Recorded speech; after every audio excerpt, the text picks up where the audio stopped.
All right. Hello, everyone. We are covering chapter 3. Sorry if this is too festive of a sweater, but it's kind of cold in my apartment, and here we are. Not part of what we're talking about today. But with chapter 3, we're talking about this idea of how is it that we use verbal and nonverbal messages. And this chapter, in a lot of ways, will be very much so contingent on what it is that you're majoring in or what your career path aspirations are. So think about it from the perspective of if you're a PR major, there are probably a lot of implications as to how you design messages, how you construct them, how you send them off, versus some of the implications of, let's say, if you are a finance or accounting major or IT, the way that you construct messages are probably not necessarily less important, but certainly different in the way that we articulate and send these messages. So when we get into these ideas, we want to think about the differences when it comes to verbal versus nonverbal messages. Verbal messages at the most basic form are the actual message itself. So a verbal message is, hi, I'm Mike. We write that down, hi, I'm Mike. That message itself stays the same. Now the nonverbal messages are the things that are corresponding to that. So all of the other cues that have to deal with it, the voice, the tone, the inflection, the rate, the pitch, the volume, everything like that. So hi, I'm Mike versus hi, I'm Mike. We see some pauses. Hi, I'm Mike. We see more excitable intonation there. So verbal message, the message itself. Nonverbal message, we start to see it become a little bit more convoluted, especially when it comes to the different channels that we choose. So when we move a little bit more in terms of the actual clarity of the message itself, what we think about is, number one, how do we use concrete messages? And so when we're talking about this idea of concrete messages, we're trying to actually appeal to one of the many senses. And when it comes to the channel that we choose, whether it be face-to-face versus, let's say, sending an email, the sense in particular can become a little bit more specific. Not only is the clarity very important, but the actual conciseness or how very brief or straightforward the message is. And so depending on the message itself, we usually use a rule of thumb of try to use simple words and phrases as opposed to more convoluted terms. When you get into whatever your particular industry is, there's a lot of jargon. And so when you're communicating with people about the specific jargon that's being used, the technical terms like SEO, search engine optimization, when you're communicating with people like that, it's very easy to use those words interchangeably. But when we change the audience from not my boss or not whoever it is that I'm having these conversations with on a daily basis, but instead having to communicate a message to a potential client, we might have to break those down a little bit more. So we're trying to be clear, we're trying to be concise, and more importantly, going back to the idea of analyzing this audience, we want to be relevant. And relevant in the sense that we want to be able to explain why this information is important, and then this idea of other focus messages when we're communicating to other audiences.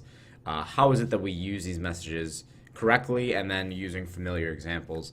If we have a very intimate knowledge of a particular industry when we're selling to a client, this might be a good way for us to be able to identify, oh, this idea within the digital advertising realm is similar to this idea when it comes to construction work, right? But of course, the idea of familiar examples, we hopefully will know if they're accurate and appropriate examples. 5 minutes searching on Google to find examples might not be the best course of action for us. So we're trying to be relevant. We're trying to make our message delivered in a successful way to that person. And ultimately it comes down to this notion of how is it that we can actually use communication, the verbal component of it, to provide this sort of supportive climate and supportive situation for us. And the first example that we see is this idea of using I as opposed to you. And this is more of a semantical difference. The first idea is that you language oftentimes can be in a way judgmental depending on the relationship that you have with the individual. As we know, the relationship is overall more important in a lot of these situations. Whereas we're a little bit more descriptive, we're detailed. And so you have an attitude problem versus I see you rolling your eyes, which leads me to believe that you disagree. In a perfect world, the I versus you conundrum would be easily solved. But we know that even if we do frame it as, I was upset because of what happened versus you upset me, that still creates this area of sort of caution that we have to walk. So using the I versus you language is important.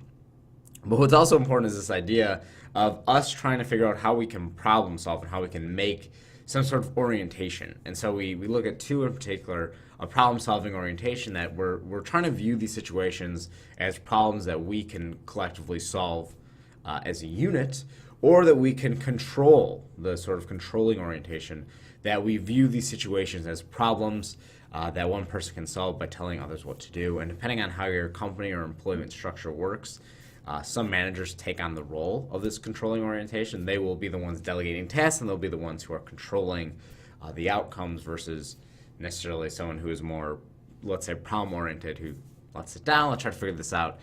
As a group of individuals, as a group of people, move toward that purpose together. But it also has to do with not only can we provide this problem orientation when it comes to solving these problems and moving past certain conflicts, but also has to do with communicating some sort of supportive message. And a lot of this ultimately boils down to trying to empathize rather than detach ourselves from others, being more flexible than we are rigid, and of course presenting ourselves as equals rather than superiors. And this might be something that you find at some point within your career where you actually have legitimate power. You have a job title that you're the manager of certain people, and it can become a little bit more complicated treating yourself as an equal when at certain times, going back to this controlling orientation, you actually kind of have to put your foot down and say, this is sort of the last say, this is the last call that we're going to end up doing.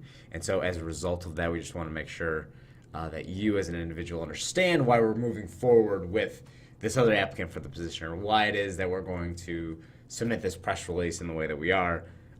We want to be able to have a controlled environment where it's okay to solve problems, but the reality is that sometimes we are unable to do that.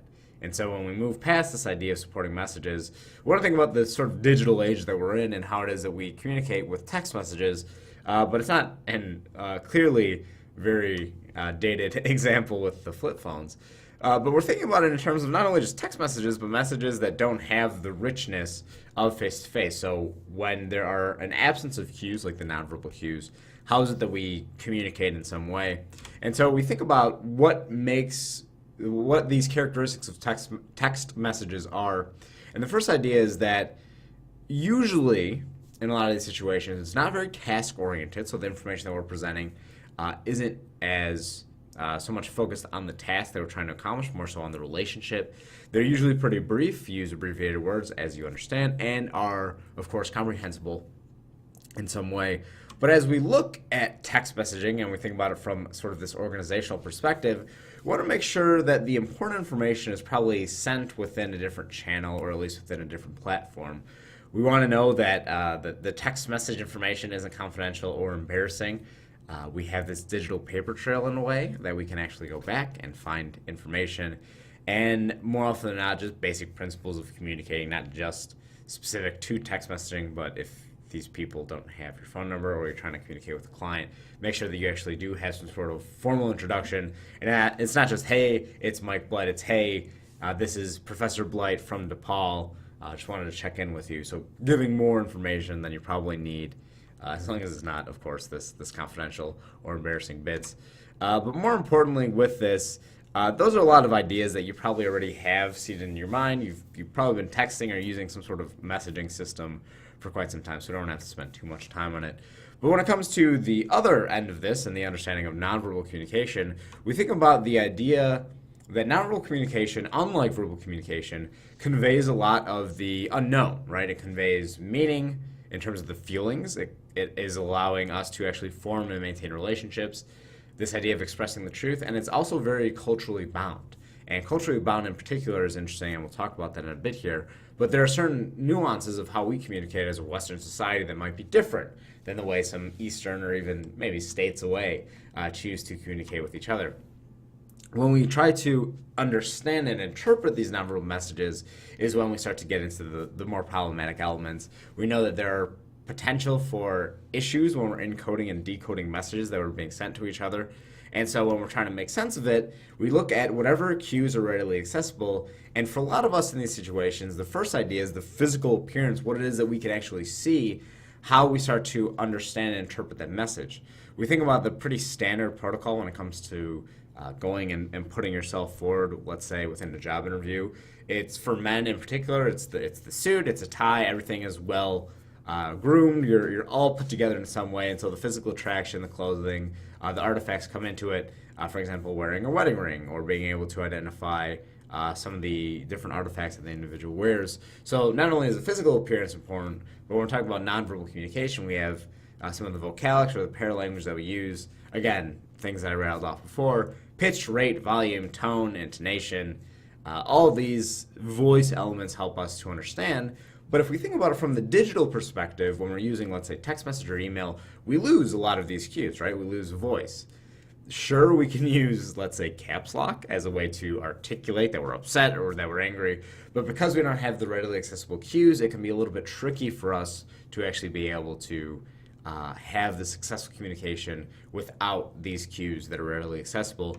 But more importantly, when we're understanding sort of the gestures and the body movement, we want to think about the ideas of emblems, illustrators, and regulators, that we have a bunch of different cues and tools that we can use on a day-to-day basis to actually articulate certain meaning. You know, the fish was this big, an idea that we're using this as a way to illustrate certain information. But these regulators, as they would probably, what the name should tell you, they try to regulate some of these bits of information. So when we are friends, we probably have certain cues as to how it is that we remain friendly, the proxemic distance, the physical distance between us, the way that we use haptics or touch with each other, hopefully. So the gestures and the movements are pretty telling as to what relationship that we have, in the similar way that our facial expressions and our eye contact help to convey some sort of emotion, some sort of meaning. So we understand that in a lot of these situations when we're talking about nonverbal cues, actually using these certain facial expressions and cues actually influence how other people perceive us. And we have certain research that tells us that people who smile more are perceived to be more intelligent, and that direct eye contact actually impacts the way that we communicate. Again, this is also very culturally bound. Some people might look at the idea of eye contact and looking down and away and perceive that in a pseudoscience-y way is that person now being genuine. Maybe they're lying, maybe there's some deceit or hidden messages. Whereas other cultures might look at it as breaking eye contact is perfectly acceptable because we have this unwritten rule as to how long, this golden rule, as to how long it is that we should communicate with our eyes. How long are we able to make eye contact before it is awkward and uncomfortable?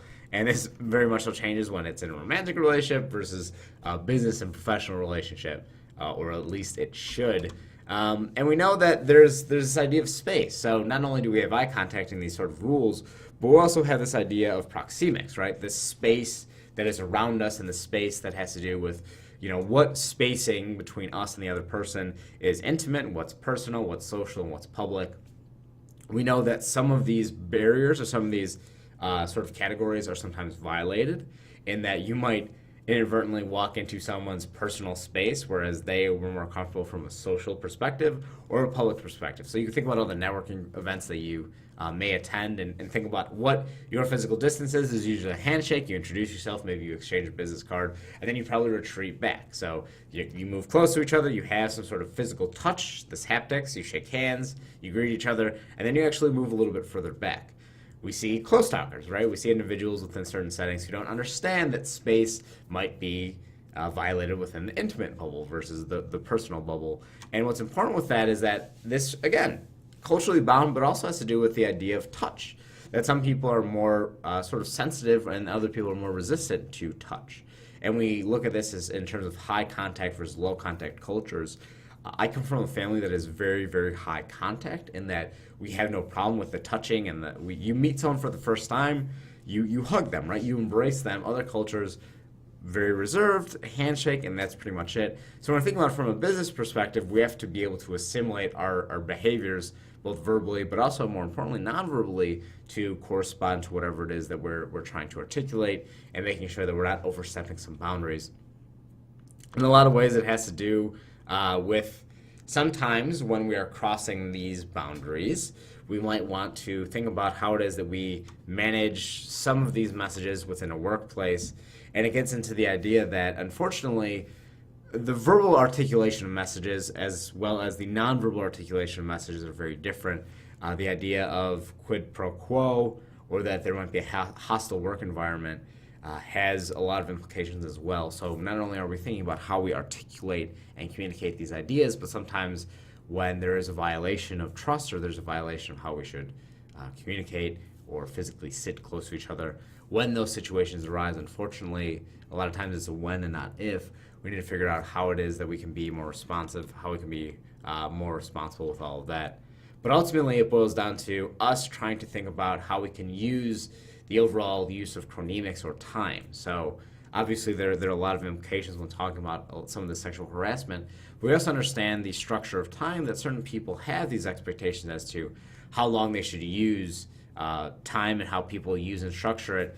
And a lot of these situations come down to culturally and even individually, we use time very differently. The example is that my family is always late, perpetually late. If I tell you to be there at 5, I should just anticipate you being there at 5:30. And so strategically, we start telling you 4:30, anticipating you being a little bit late for 5, right?